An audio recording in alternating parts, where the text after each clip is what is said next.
Around the globe, everyone is talking about artificial intelligence. I find that too artificial. I can't stand it. I don't even like the name. I don't like anything that's artificial. So could we straighten that out, please? We should change the name. That was Donald Trump giving a speech introducing America's AI action plan last week, which his supporters have described as the most significant speech by a US president about technology since this one. We choose to go to the moon in this decade and do the other things, not because they are easy, but because they are hard. I know what you're thinking. One of these things is not like the others. But that's actually a little bit unfair to President Trump. To his credit, he has actually delivered America's first ever centralized government-led AI strategy, something every other developed nation had already, but America didn't. Largely because Trump's predecessor, President Biden, was too busy being really old and making sure Israel's happy with everything. So the AI plan is good news, right? One issue with it is that it gives big tech a free hand by reducing regulatory safeguards on how they can use and abuse AI. Now that's an absolutely terrible idea. The US is already using unregulated artificial intelligence for critical systems like sensors in live nuclear power stations.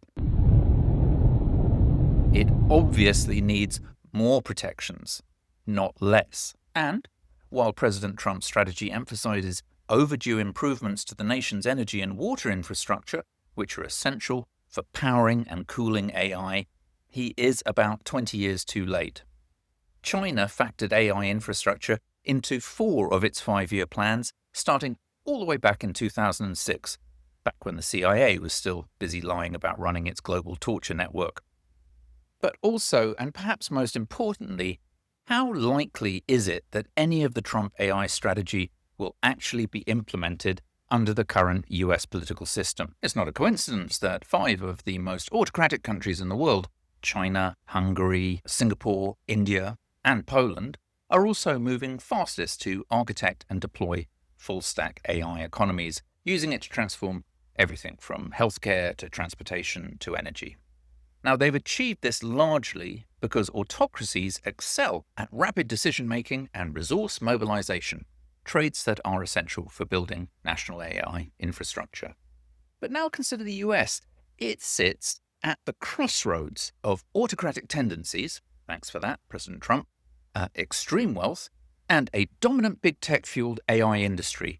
So on paper, it should be the leader in building a full-stack AI economy. But it isn't. It's not even close. Why?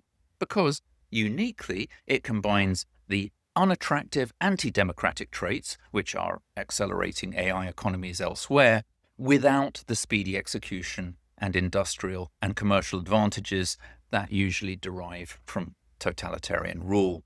With its current hopeless political system, crippled by lobbying, mudslinging, personal vendettas, social media madness, and, let's face it, outright stupidity, the US is no longer capable of moving anything forward, unless, of course, it involves helping to kill people in other countries. So in a US landscape where governance has imploded, expect lots of big speeches about the AI economy, but very little follow through.